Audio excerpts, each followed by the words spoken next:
Fondo de Previsión Social del Colegio de Ingenieros de Venezuela presenta. A partir de este momento, todas las voces se unen en una sola señal. RCR presenta Conexión 750 con María Alejandra Trujillo. Muy buenas tardes, amigos de Radio Caracas Radio. Lo mejor este viernes 13 de agosto del año 2021. Todo el equipo que trabaja para ustedes a partir de esta hora los saluda. Variedad de abundante información que compartir y analizar, como es costumbre la tarde de hoy, cerrando la semana. Simplemente algunos titulares. Me dice que ya tenemos a nuestra primera invitada vía telefónica.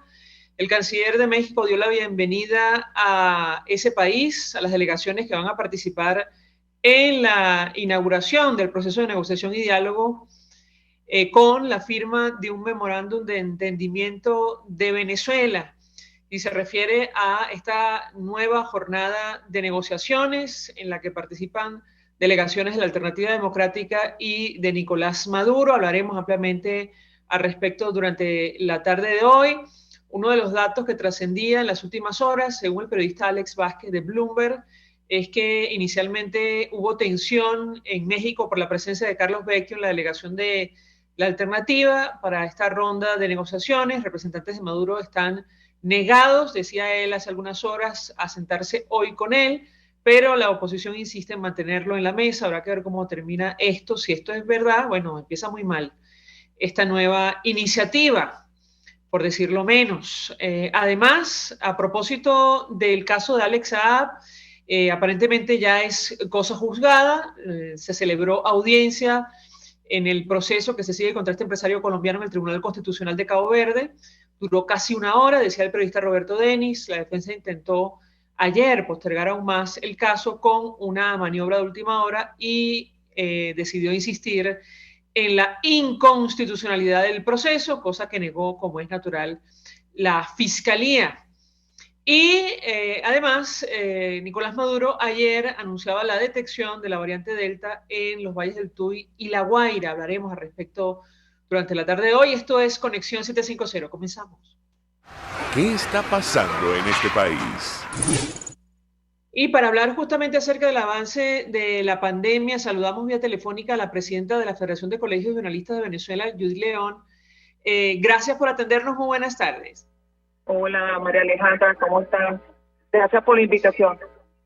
Pues mucho interés de conocer su opinión, su análisis acerca del tema que nos ocupa en esta parte del programa, que tiene que ver con el avance de la pandemia, de las jornadas de vacunación, incluso la limitada capacidad de detección que tiene nuestro país, sobre todo tomando en cuenta lo que ha dicho Nicolás Maduro. Supuestamente la detección de la variante Delta en Venezuela. La escuchamos. Bueno, para nosotros como trabajadores del sector salud, por supuesto, estamos muy preocupados porque a pesar de que estamos en pandemia, no hemos visto las respuestas eficientes, además con una información confiable, transparente. Judy León, perdón que le interrumpa, me dicen que si puede quitarle el altavoz, si no... Para poder... Sí, para seguir con la conversación, no sé si mi equipo tomó la llamada internamente. Me dicen que de alguna manera no se escucha bien lo que está diciendo nuestra invitada. Entiendo que le pedirán eso, que quite el altavoz del teléfono, pero ella, bueno, reiteraba lo que han dicho tantos especialistas en este espacio sobre la pandemia, expresaba su preocupación por el avance de la epidemia de coronavirus en nuestro país. A ver si la tenemos nuevamente. Judy León, ¿me escucha?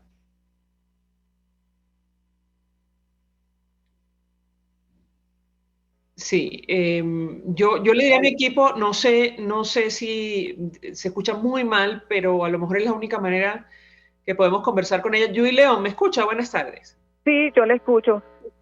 Perfecto, ahora se escucha mucho mejor. Adelante. Usted expresaba su preocupación por lo que está ocurriendo con la pandemia. La escuchamos.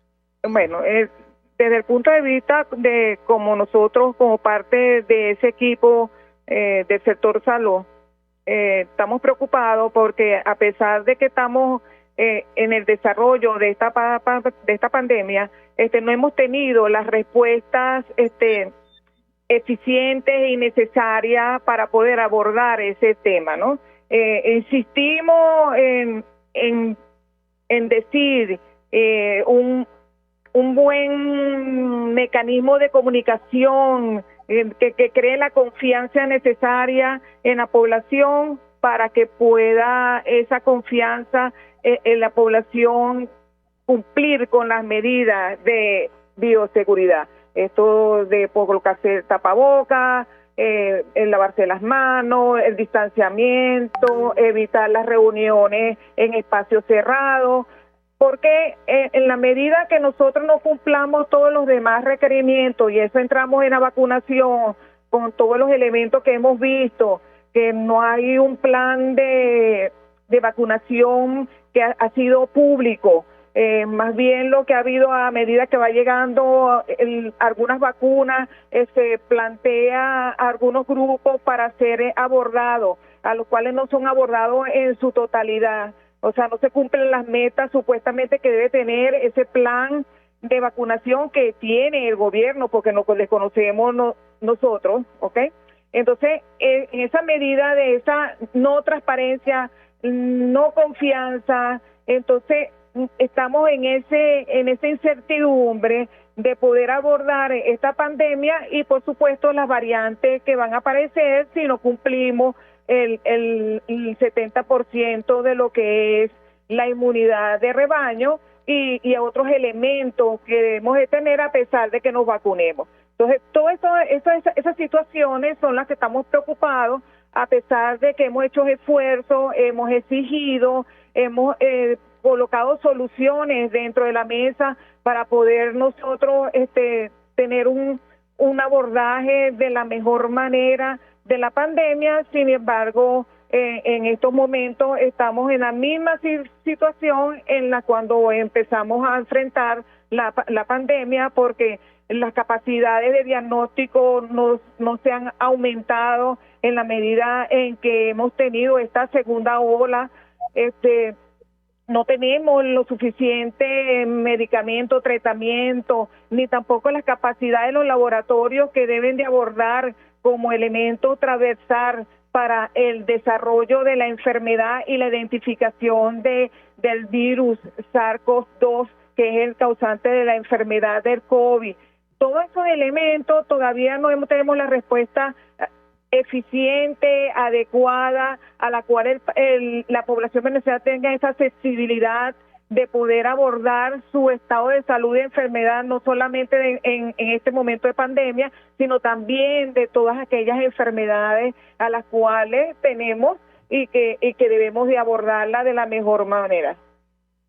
Dos inquietudes a la luz de lo que comparte nuestra invitada. En primer lugar, ¿existe en Venezuela la capacidad para la secuenciación genómica de la variante Delta en nuestro país? Lo digo por estas declaraciones que ha ofrecido Nicolás Maduro, que todavía no ha ratificado o confirmado la OPS, la Organización Panamericana de la Salud. Eso en primer lugar. Y en segundo lugar, él hablaba ayer de la necesidad de acelerar la vacunación, pero lo cierto es que hay cientos, miles de venezolanos esperando la segunda dosis del biológico ruso Sputnik V y no hay explicación oficial al respecto. ¿Qué puede decirnos? Bueno, sobre la secuenciación genómica del COVID, o sea, del virus SARS-CoV-2, claro que no tenemos las capacidades para el volumen de abordar una pandemia, pero existen instituciones dentro del país que están haciendo todos los esfuerzos para poder abordar a través de un algoritmo que se ha elaborado para poder nosotros al azar poder detectar de que algunas variantes que pueda circular en el país, ¿okay? Y ahí tenemos el Instituto de Investigación Científica, que es el IBIT, tienen el Instituto Nacional Rafael Rangel, que tiene también las capacidades también, claro, pero no en el volumen que debemos de nosotros abordar. Eso en ese elemento, ¿no? A lo mejor la Delta puede haber circulado y bueno, y como aquello que siempre nos decimos todos los días nosotros, gracias a Dios que en ese mecanismo algorítmico que tenemos para poder detectar, bueno, pudimos obtener información de que la variante pudo haber entrado de la manera que fue anunciada, ¿no? Pero lo importante, indiferentemente de la variante, debemos de cumplir todas las medidas de prevención que hemos dicho hasta ahora, que son el tapabocas, lavarse las manos, el distanciamiento, no estar en reuniones en sitios cerrados. O sea, eso no lo vamos a poder dejar de no hacer, y eso es lo que tenemos que hacer todo el tiempo, ¿no? Y además, en cuanto a la otra pregunta de la segunda dosis de la vacuna rusa. Ajá, dígame.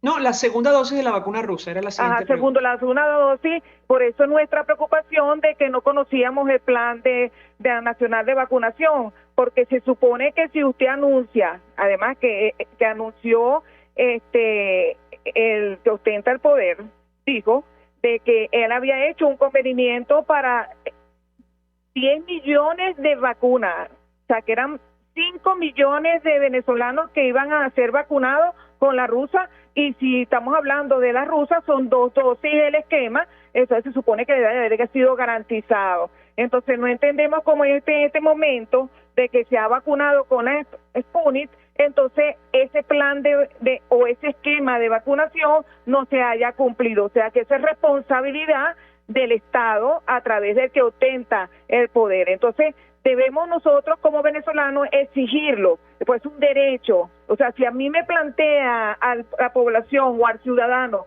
de que eso es lo que está planteado en el Plan Nacional de Vacunación, debe ser cumplido los esquemas como deben de ser.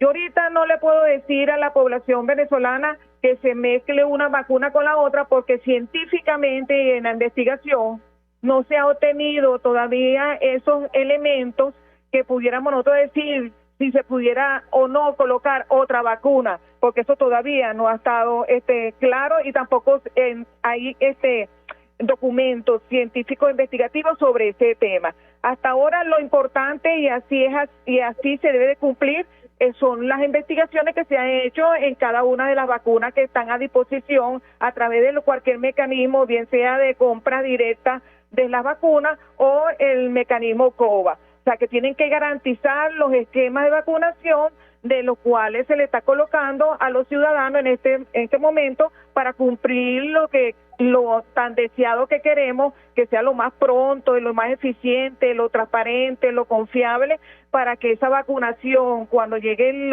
las vacunas del sistema COVA, podamos nosotros abordar todo ese panorama y esos espacios a los cuales los venezolanos debemos de acudir de manera organizada y responsablemente para vacunarse, y igualmente el gobierno debe de dar las garantías necesarias para que todos los esquemas y esos ciudadanos que acudan estén en las mejores condiciones de bioseguridad que pueda garantizar el evitar la transmisión o contagiarse dentro de esos espacios en los cuales van a estar, que son los centros de vacunación que se van a colocar. Finalmente, sobre la decisión del Instituto Nacional de Higiene de suspender las pruebas PCR para viajeros en la sede de la Universidad Central de Venezuela, ¿qué información maneja usted? Tomando en consideración lo que hemos hablado, en teoría la presencia de esta nueva variante que con esa capacidad de transmisión en nuestro país, ¿qué puede decirnos? La escuchamos. Bueno, el Instituto de Higiene sigue realizando las muestras que son enviadas de los diferentes estados para ser procesadas a través de las pruebas moleculares de la PCR. Ellos tenían un servicio que era de realizar de manera gratuita los PCR para el certificado para viajar. En lo que dice el instituto, que tenemos información, es porque él ha dejado de hacer otras actividades para abordar este servicio, ¿no? Y ellos quisieran seguir haciendo lo que estamos hablando, que debería de ser abordando la parte de investigación genómica por los casos de la variante o las posibles variantes que pudieran llegar a Venezuela, debiera de estar dedicando el instituto ese abordaje y no esta parte que ellos estaban prestando un servicio, ¿ok? Lo que nosotros pensamos es, bueno, que las personas que van a viajar van a tener que ir a esos laboratorios a los cuales han sido habilitados y le han autorizado el mismo Instituto Nacional de Higiene para que hagan las pruebas moleculares. Nosotros hemos solicitado a la Contraloría Sanitaria para que nos dé la información de cuáles son esos laboratorios que han sido autorizados y habilitados para darle a la confianza a la población para que acudan a ellos, por supuesto, de una forma que tiene que ser cancelado o pagado, ¿no? Porque es la única vía. Cosa que, por supuesto, nosotros estamos...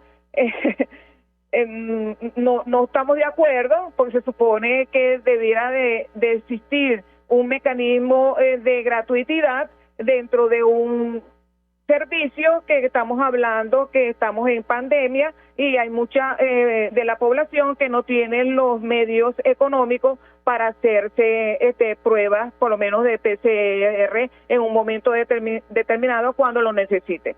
¿Ok?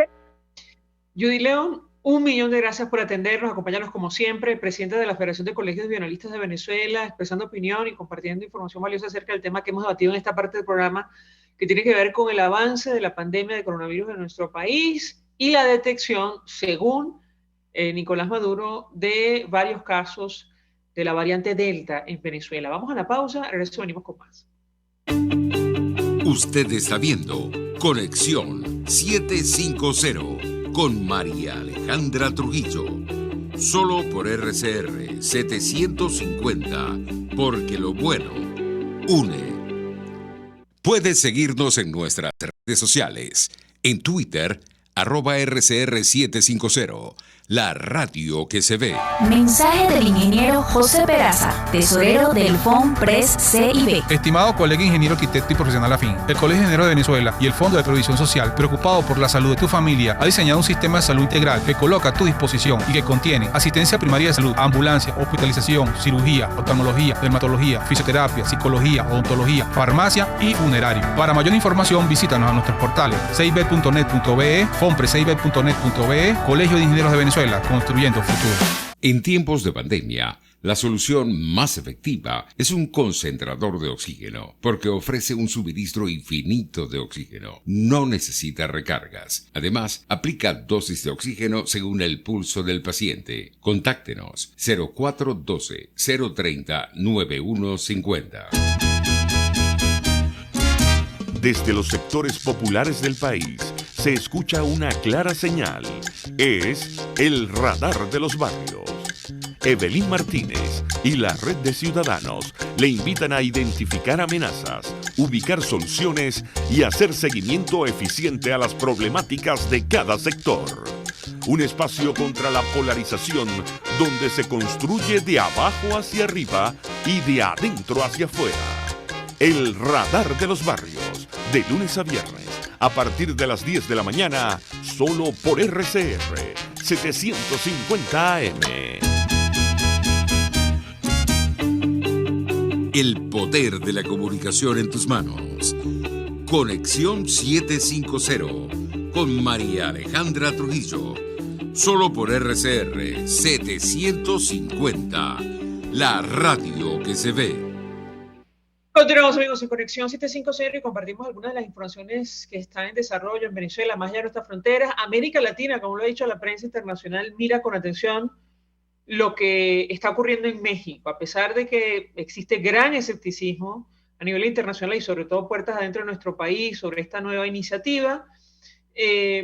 Hay atención, se ha generado una gran atención por lo que podría salir de allí. El canciller mexicano, Marcelo Ebrard, lo ha dicho en su cuenta en Twitter, sobre la 1:37 de la tarde, decía: doy la más cordial bienvenida a México, a las delegaciones que participarán en la inauguración del proceso de negociación y diálogo y firma de memorando de entendimiento de Venezuela. Les recibimos con todo aprecio y gratitud. Se había puesto como hora a las 5:30 de la tarde, es decir, en escasos 8 minutos. Habrá que ver si esto se concreta o no, se cumple con los lapsos después de lo que comentamos iniciando el programa, es decir, las supuestas observaciones o el rechazo de la delegación de Maduro de sentarse con Carlos Vecchio, según el periodista de Bloomberg, Alex Vázquez. Juan Guaidó escribió en su cuenta en Twitter, esta lucha es porque Venezuela necesita y merece una solución, porque las opciones son luchar, lograrlo y reconstruir nuestro país, porque se trata del futuro, de lo que nos pertenece, de la gente que queremos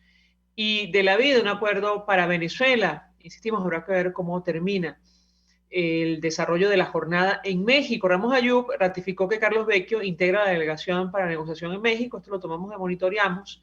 Él escribió este tuit que publicaba el portal Monitoreamos y luego lo borró. No sabemos si decidieron, que Carlos Vecchio no iba a estar, pero en todo caso, él decía delegación de la oposición venezolana en la reunión de México, Gerardo Blay, coordinador, Stalin González, Luis Aquiles Moreno, Acción Democrática, Tomás Guanipa, Primero Justicia, Carlos Vecchio de Voluntad Popular, Luis Emilio Rondón de Un Nuevo Tiempo, Roberto Enríquez de COPEI, Mariela Magallanes de la Causa R y Claudia Niken, secretaria. Varios de estos nombres ya lo habían mencionado el diputado William Stabile de Acción Democrática, efectivamente, como parte de la delegación de la alternativa. El Partido Socialista Unido de Venezuela confirmaba la llegada, el arribo a México de Jorge Rodríguez. El jefe de la delegación del gobierno bolivariano decía en ese tuit, para el diálogo Jorge Rodríguez ya se encuentra en México, en donde realizará la mesa de diálogo con sectores de la oposición. Recuerden ustedes que ayer Nicolás Maduro confirmaba que su hijo va a estar ahí sentado en esa mesa. Algunos interpretaban que, bueno, la confianza, digamos, la tiene en su familia, no así en sus allegados, o no la total confianza, digamos.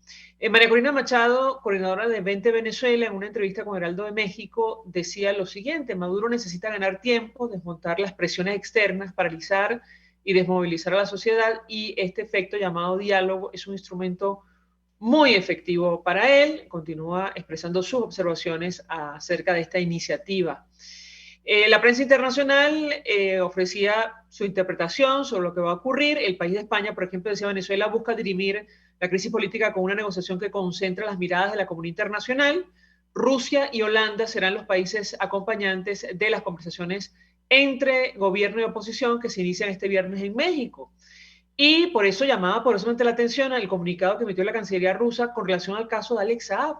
Esta mañana le preguntábamos a Roberto Denis, periodista especializado en el área de investigación del portal almando.info, bueno, ¿a qué atribuía él ese interés de Rusia? Efectivamente, allí hay unas conexiones entre Alex Saab, o digamos los negocios de Alex Saab con ese país y otros en el ámbito de Nicolás Maduro. Audiencia del caso Alex Saab, decía Roberto Denis, en Tribunal Constitucional de Cabo Verde, ya terminó, eso lo decía más temprano, duró casi una hora. Defensa intentó ayer postergar aún más el caso con maniobra de última hora y hoy insistió en la inconstitucionalidad del proceso, mientras que Fiscalía negó esos argumentos. Decía Roberto, a partir de ahora la decisión del final del Tribunal Constitucional se puede conocer en cualquier momento dentro de un plazo máximo de 7 días. Todo parece indicar que no hay razón para que justifique o que postergue aún más su entrega a las autoridades norteamericanas, pero habrá que ver si se concreta.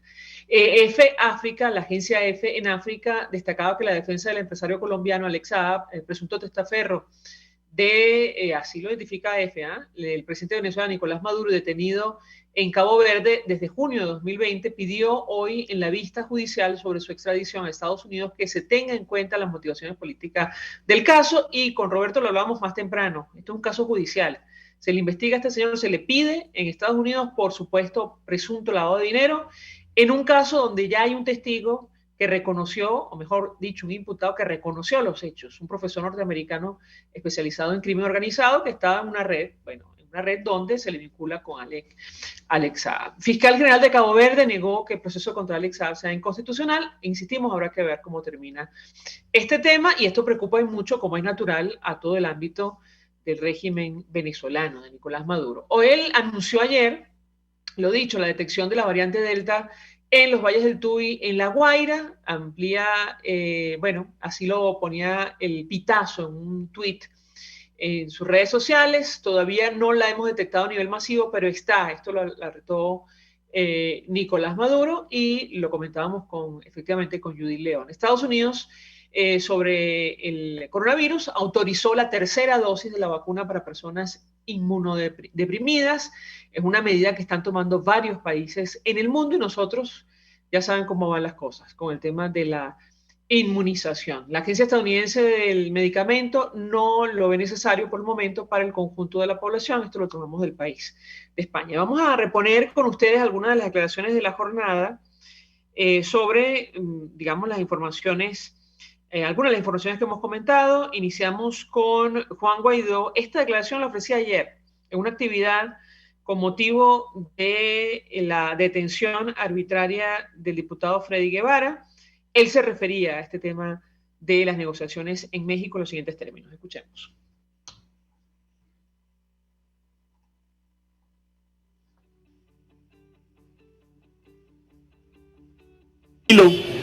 Certezas.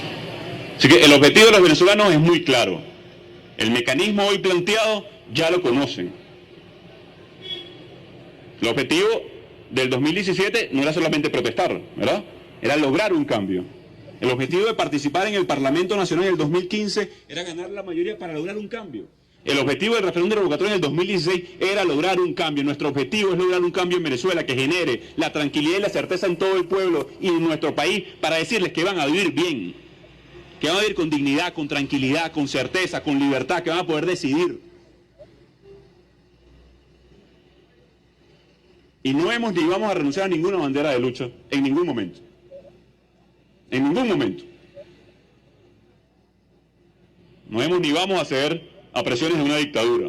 Hoy nos acompaña el mundo entero en esta búsqueda de soluciones en Venezuela. Hemos reunido a la unidad entera, nuevamente. Voy a ser enfático en esto, porque durante también se ha especulado mucho. Y puedo decir hoy que hay unidad en Venezuela respaldando la posibilidad de una solución a través de un acuerdo integral en este momento.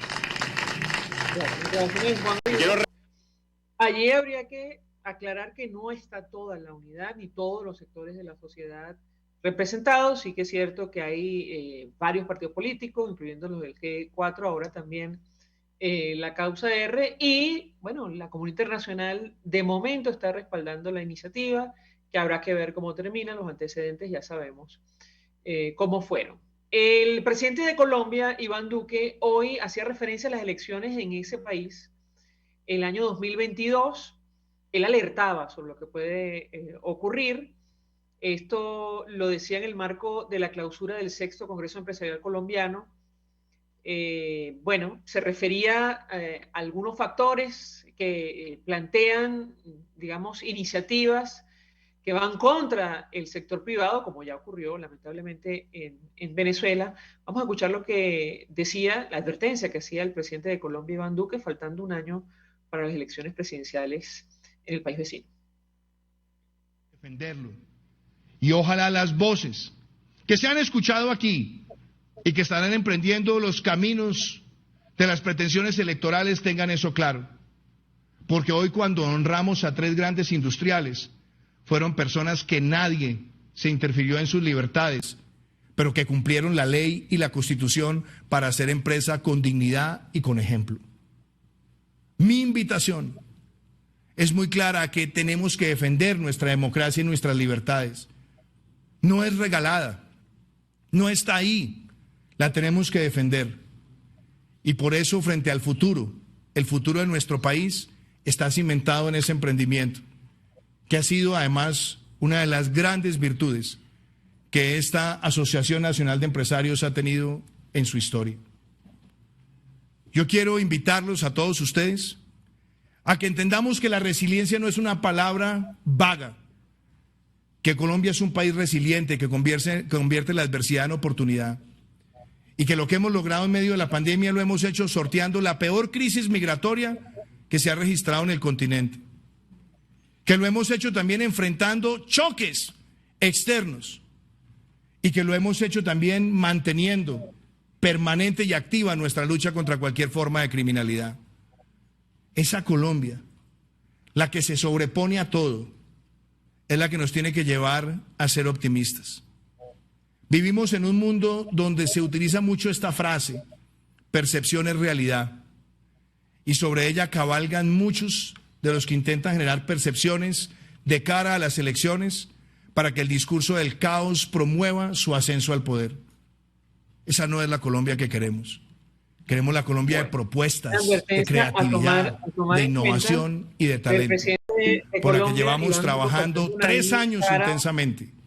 Y créame, doctor Bruce, que en este año que nos queda de gobierno, exactamente acerca de esos discursos, no sé si me escuchan en estudio, pero subrayo la advertencia que ha hecho hoy el presidente Iván Duque, faltando un año para las elecciones presidenciales, sobre aquellas propuestas que se montan encima del caos. Cualquier parecido con la realidad es pura coincidencia, justamente para llegar al poder. Vamos a la pausa. A regreso venimos con más. Estás en sintonía de Conexión 750 con María Alejandra Trujillo, solo por RCR 750, porque lo bueno une. Sintonícenos a través de Periscope, @RCR750, la radio que se ve. Mensaje del ingeniero José Peraza, tesorero del FONPRES CIB. Estimado colega ingeniero arquitecto y profesional afín, el Colegio de Ingenieros de Venezuela y el Fondo de Previsión Social, preocupado por la salud de tu familia, ha diseñado un sistema de salud integral que coloca a tu disposición y que contiene asistencia primaria de salud, ambulancia, hospitalización, cirugía, oftalmología, dermatología, fisioterapia, psicología, odontología, farmacia y funerario. Para mayor información, visítanos a nuestros portales cib.net.be, fonprescib.net.be, Colegio de Ingenieros de Venezuela, construyendo futuro. Mis amigos, una empresa comprometida y responsable con su personal es una empresa segura, y Produzca es la compañía pionera en Venezuela que ofrece la mayor cantidad de equipos de comprobada calidad para garantizar la seguridad integral de toda la nómina industrial de cualquier empresa. El catálogo de Produzca es inmenso, todo tipo de guantes, cascos, accesorios y productos varios de protección para tu personal. Conoce más de Produzca en www.produzca.com. Produzca, seguridad en tu empresa de los pies a la cabeza. RCR 750 AM, porque lo bueno une.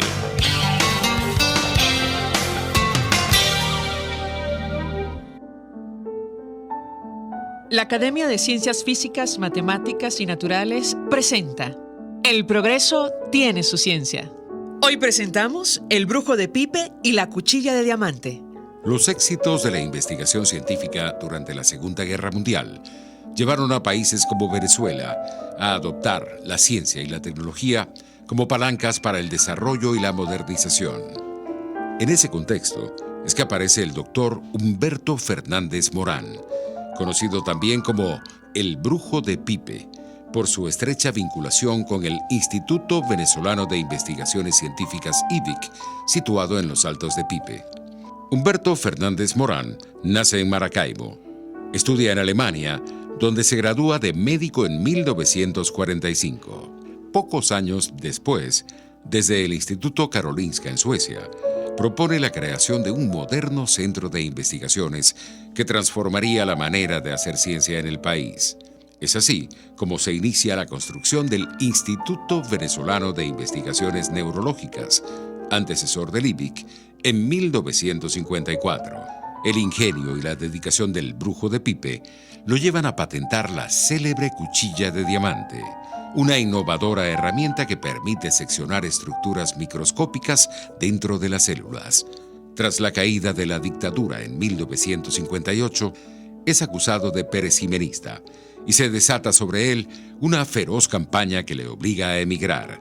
El doctor Fernández Morán se establece entonces en Estados Unidos, donde trabajó en prestigiosas instituciones como la Universidad de Chicago. Su labor como hombre de ciencia es hoy reconocida más allá de nuestras fronteras. El doctor Humberto Fernández Morán ocupó el sillón 23 de la Academia de Ciencias Físicas, Matemáticas y Naturales hasta 1999, cuando falleció en la ciudad de Estocolmo. El progreso tiene su ciencia. La Academia de Ciencias Físicas, Matemáticas y Naturales presentó El progreso tiene su ciencia. RCR 750 AM, porque lo bueno une.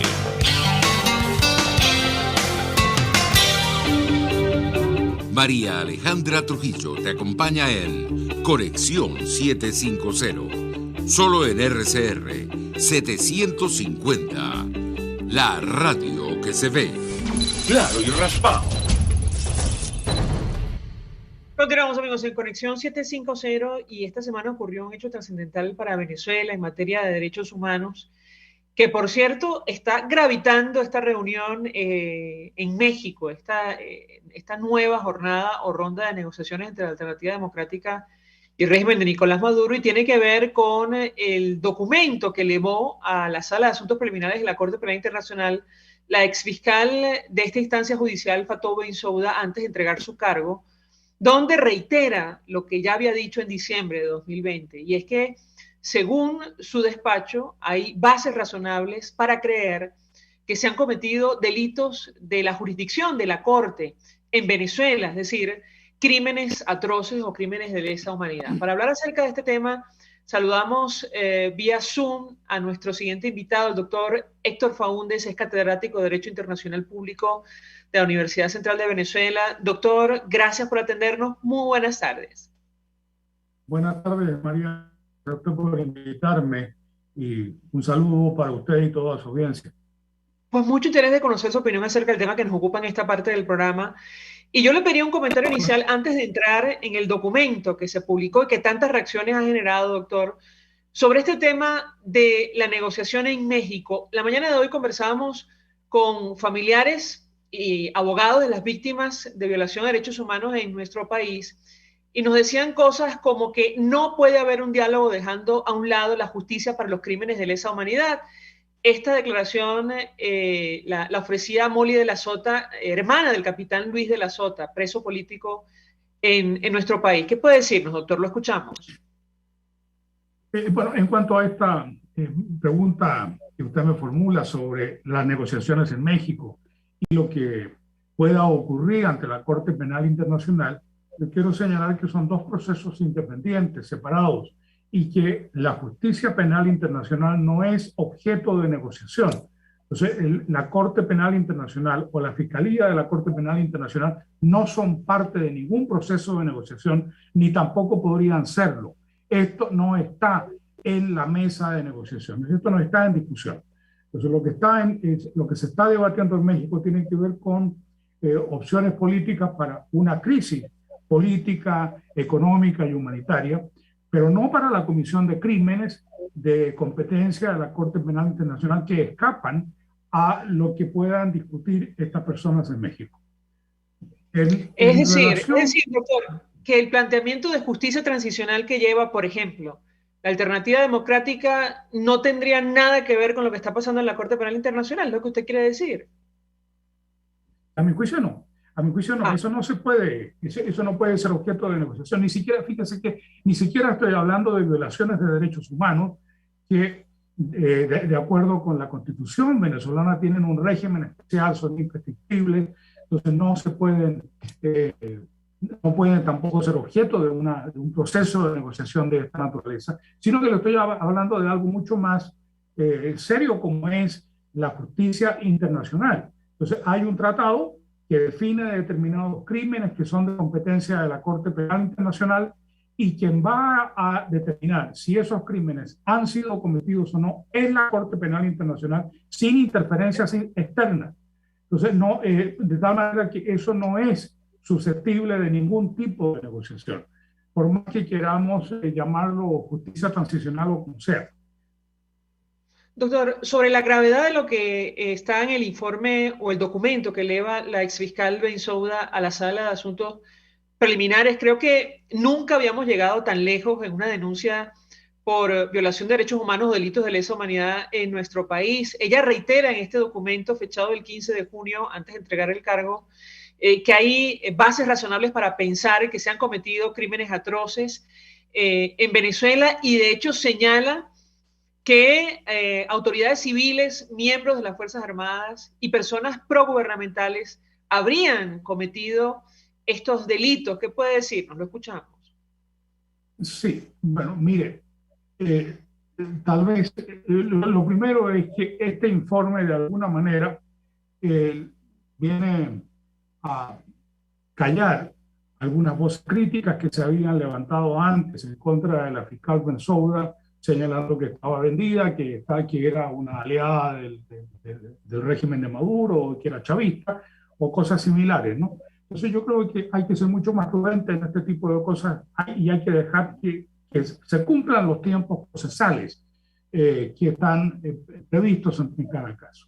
Este informe fue presentado por la fiscal Bensouda, no es un documento nuevo, es un documento que ella presentó el 15 de junio pasado, esto es un día antes de dejar el cargo, y en este informe tal vez el elemento relevante que salta a la vista es la circunstancia de que ella da cuenta de que la Fiscalía concluyó el examen preliminar sobre la situación de Venezuela 1.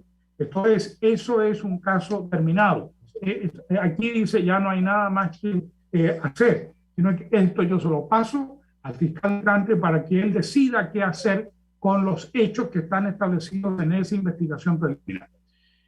No lo hizo ella porque previamente el gobierno de Venezuela había introducido un recurso de control judicial ante la Sala de Cuestiones Preliminares, el cual fue rechazado por la Corte el día antes de que se presentara este informe.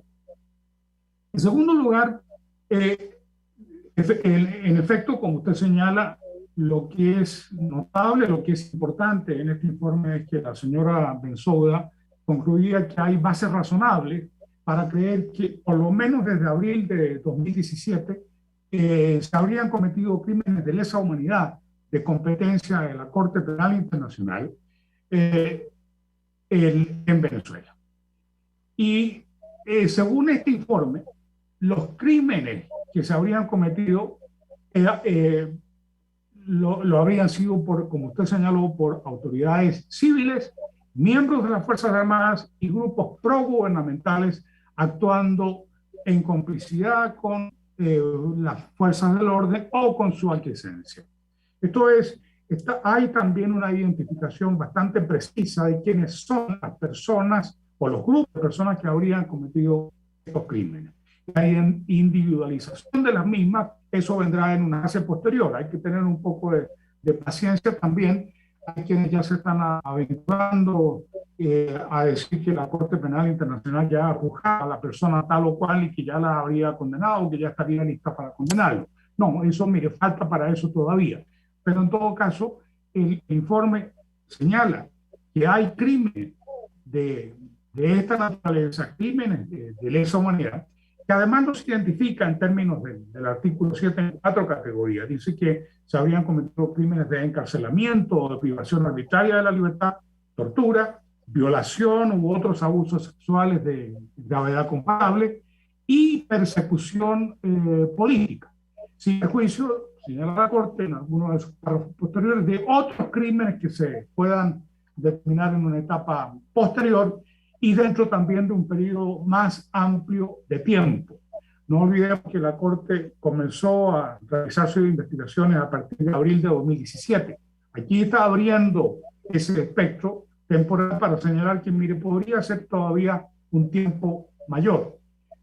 Tal vez es interesante tener en cuenta también que en la remisión del caso a la Corte, hecha por 6 países, de la región, 6 países americanos, allí se señala un dato bastante anterior, se señala en el año 2014, y pudiera ser incluso todavía anterior. Entonces, desde el momento en que la Corte entró a operar, desde el momento en que el Estatuto de la Corte Penal Internacional entró en vigencia. Hay una identificación, no solamente en términos generales, de que estos crímenes habrían sido cometidos por autoridades civiles, militares y grupos progubernamentales, sino que se identifica también a algunos organismos concretos del Estado venezolano, como es la Policía Nacional Bolivariana, el SEBIN, la Dirección de Contrainteligencia Militar, el PAIS, el CIPC, la Guardia Nacional, el Comando Nacional Antiextorsión y Secuestro, y se señala también otras unidades de la Fuerza Armada Nacional Bolivariana.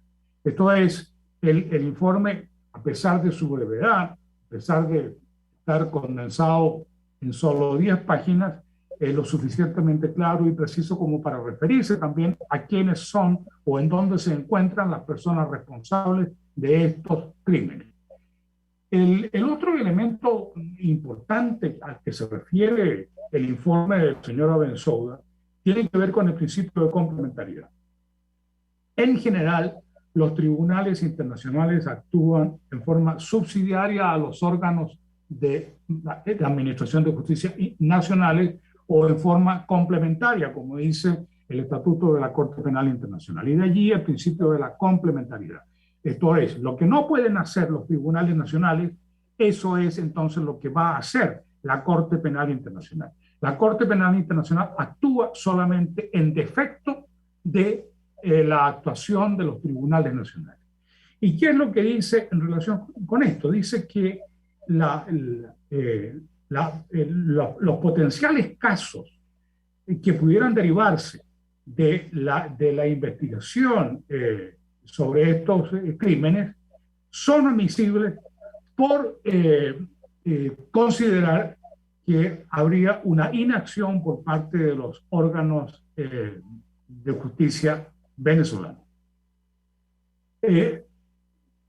Se hace una referencia a el artículo 17, numerales o literales A y D del Estatuto de la Corte Penal Internacional, y aquí es lo que se refiere a estas dos disposiciones. En el caso del artículo 17, letra A, señala que la Corte señala los casos en que la Corte no podrá tener competencia, o a la inversa, los casos en que sí podrá declarar que se trata de casos admisibles para ser tramitados por ella. Y en el literal A se refiere específicamente a que no haya, en el estado de que se trata, en este caso Venezuela, una investigación o enjuiciamiento de tales crímenes, ya sea porque Venezuela no está dispuesta a llevar a cabo una investigación o enjuiciamiento, o porque no puede hacerlo. Eso, el señalar que estos casos serían admisibles como consecuencia de esta circunstancia es ya tremendamente grave, porque está señalando que los órganos de administración de justicia son cómplices de todo esto o son parte de todo esto, y en realidad la Corte va a ir mucho más allá en algunos párrafos siguientes cuando se refiera a la forma como estaría acreditada la comisión de un ataque generalizado o sistemático en contra de la población civil. Pero antes de ir a eso, sí, perdón, María Alejandra. No, quería preguntar, porque justamente con relación a esto, tenemos que hacer una breve pausa, doctor, pero le dejo la siguiente inquietud. Efectivamente, cuando uno lee el Estatuto de Roma, en el artículo 17, al que hace referencia a la exfiscal Bensouda, en este numeral A, bueno, advierte lo que usted ya ha dicho, que el Estado no está dispuesto o no esté dispuesto a llevar a cabo la investigación o no pueda realmente hacerlo. Y la verdad es, cuando uno lee el informe de la Misión de Determinación de Hechos y menciona algunos funcionarios como posibles responsables de violación sistemática de derechos humanos en nuestro país, ninguno de ellos en Venezuela ha sido investigado. Es decir, y yo le pediría un comentario al respecto. Si podemos esperar o no, doctor, la apertura de una investigación, es decir, que pasemos a la siguiente fase, en este caso a la luz, al menos, de lo que ha dicho la exfiscal Bensouda, que ha provocado, por cierto, el rechazo de la Fiscalía, del fiscal designado por la constituyente Tarek William Saab en un comunicado. Le ruego permanezca unos minutos más. Al regreso de esta breve pausa le pido un comentario sobre este tema. Ya venimos. Escuchamos Conexión 750, solo por RCR 750, la radio que se ve. Puedes seguirnos en nuestras redes sociales, en Twitter, @RCR750, la radio que se ve. Mensaje del ingeniero José Peraza, tesorero del FONPRES CIB. Estimado colega ingeniero arquitecto y profesional afín, el Colegio de Ingenieros de Venezuela y el Fondo de Previsión Social, preocupado por la salud de tu familia, ha diseñado un sistema de salud integral que coloca a tu disposición y que contiene asistencia primaria de salud, ambulancia, hospitalización, cirugía, oftalmología, dermatología, fisioterapia, psicología, odontología, farmacia y funerario. Para mayor información, visítanos a nuestros portales cib.net.be, fonprescib.net.be, Colegio de Ingenieros de Venezuela, construyendo futuro. El poder de la comunicación en tus manos. Conexión 750 con María Alejandra Trujillo. Solo por RCR 750, la radio que se ve. Continuamos, amigos, en Conexión 750 hablando acerca de este hecho que tantas reacciones ha generado, que tiene que ver con la publicación del informe de la exfiscal de la Corte Penal Internacional, donde reitera lo que ya había dicho en diciembre de 2020, y es que existen bases razonables para pensar que se han cometido delitos de lesa humanidad en nuestro país. Nos acompaña el doctor Héctor Faúndez, profesor de la Universidad Central de Venezuela.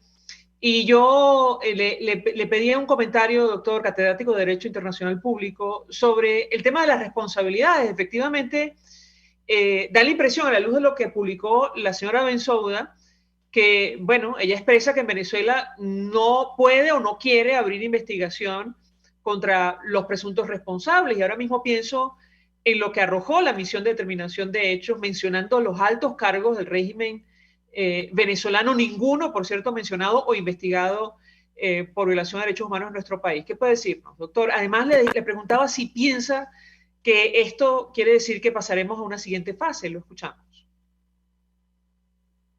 Sí, bueno, en cuanto a lo primero, ¿por qué razón la fiscal señala en su informe que ha habido inacción del Estado y como consecuencia de esa inacción, los casos que deriven de esta investigación serían admisibles ante la Corte Penal Internacional? Y la fiscal señala aquí tres elementos claves, tres elementos centrales, a uno de los cuales usted ya ha hecho referencia. El primero es el escaso número de procesos judiciales internos relacionados con los potenciales casos identificados por la Fiscalía. Esto es, según la Fiscalía, no hay ninguna proporción entre el alto número de casos de crímenes que se habían cometido en Venezuela o de ataques en contra de la población civil que forman parte de estos crímenes y el número de investigaciones efectivamente iniciadas. Entonces, no habría proporcionalidad en cuanto a eso. En segundo lugar, la Fiscalía hace referencia también al ámbito limitado de dichas investigaciones. Ámbito limitado en cuanto a qué. Es decir, en realidad, la fiscal no elabora mucho. Tengamos en cuenta que se trata de un informe de 10 páginas, simplemente presentado el día antes de que la fiscal dejara su cargo. Pero, ¿qué es lo que se deduce de aquí? ¿Qué es lo que se desprende de esta referencia a el ámbito limitado de dichas investigaciones? Ámbito limitado, por ejemplo, en cuanto a la naturaleza de los delitos. Esto es, que se acuse a determinada persona por un crimen mucho más leve del que realmente se cometió, como por ejemplo en los casos del concejal Albano, del capitán Acosta Arévalo. ¿Arbelo? Acosta Arévalo, doctor. Acosta Arévalo, efectivamente. Entonces, en los casos de ellos, por ejemplo, la naturaleza de los delitos supuestamente denunciados, investigados, no tiene ninguna relación con lo que efectivamente ocurrió o con lo que está denunciándose ante la Corte Penal Internacional. Y en segundo lugar también, un ámbito limitado en cuanto a las personas que están siendo investigados por estos hechos. No tiene ningún sentido de que se parta de la premisa de que al concejal Albán, por ejemplo, el concejal Albán no se suicidó, sino que lo mataron. Entonces, y asumir que lo mataron 2 o 3 funcionarios de baja categoría, 2 o 3 suboficiales, sin que haya ninguna persona en la cadena de mando que tenga algo que ver con ese crimen, sin que se esté investigando hacia arriba, sin que se esté investigando a la fuente de la cual surgió la orden para que a esta persona se les torturara y se les asesinara. Entonces, ese es el segundo elemento que señala la fiscal para sostener que ha habido inacción por parte de los órganos de administración de justicia en Venezuela. Esto es, primero, un número muy limitado de casos, segundo, un ámbito muy reducido dentro del cual se están investigando los pocos casos que se están investigando efectivamente. Y tercero, dice, la falta de pasos concretos para establecer responsabilidades penales de las personas sospechosas. Esto es, usted señalaba que no se ha hecho responsable a personas de los altos mandos o autoridades civiles. Y eso es ciertamente lo que uno espera. Es allí en donde de una u otra manera está la raíz de crímenes internacionales de competencia de la Corte. No en los abusos de poder que pueda cometer un sargento o un teniente. Ese no es el problema de fondo. Doctor, perdón que lo interrumpa, se nos está acabando el tiempo y no quisiera dejar por fuera su respuesta. ¿Cree usted que existen indicios o elementos para abrir una investigación en el caso de Venezuela o es pronto para decirlo? Bueno, en realidad no es lo que creo yo, sino que lo que afirma la fiscal Bensouda en su último informe. Ella dice que ya concluyó la investigación preliminar y que le deja al fiscal entrante decidir qué hacer con ello. Entonces, esto es, le está pasando la papa caliente al fiscal. El fiscal tiene un trabajo ya realizado, y no solo eso, sino que en la próxima reunión de los estados partes del Estatuto de Roma, ahora en diciembre, entonces el fiscal tendrá que presentar un informe y tendrá que decir qué es lo que va a hacer con los casos que están en etapa de examen preliminar o de investigación preliminar. Entonces, y allí lo más sensato, lo más razonable, lo previsible es asumir que el nuevo fiscal, el señor Karim Khan, va a determinar que este caso, denominado Venezuela 1, pasa a la fase de investigación formal. Y después de eso vendrá, por supuesto, la determinación de responsabilidades individuales. Doctor Héctor Faúndez, 1.000.000 de gracias por atendernos, acompañarnos. Lamentablemente se nos agota el tiempo, de hecho nos pasamos un poquito. Gracias por su explicación y ayudarnos a entender lo que ha ocurrido, la dimensión de este informe presentado por la ex fiscal Bensouda sobre Venezuela. Nosotros nos despedimos, lo hacemos en nombre de todo el equipo. Nos encontramos el próximo lunes. Muchas gracias. El Fondo de Previsión Social del Colegio de Ingenieros de Venezuela presentó. RCR presentó Conexión 750 con María Alejandra Trujillo. Solo por RCR 750, la radio que se ve.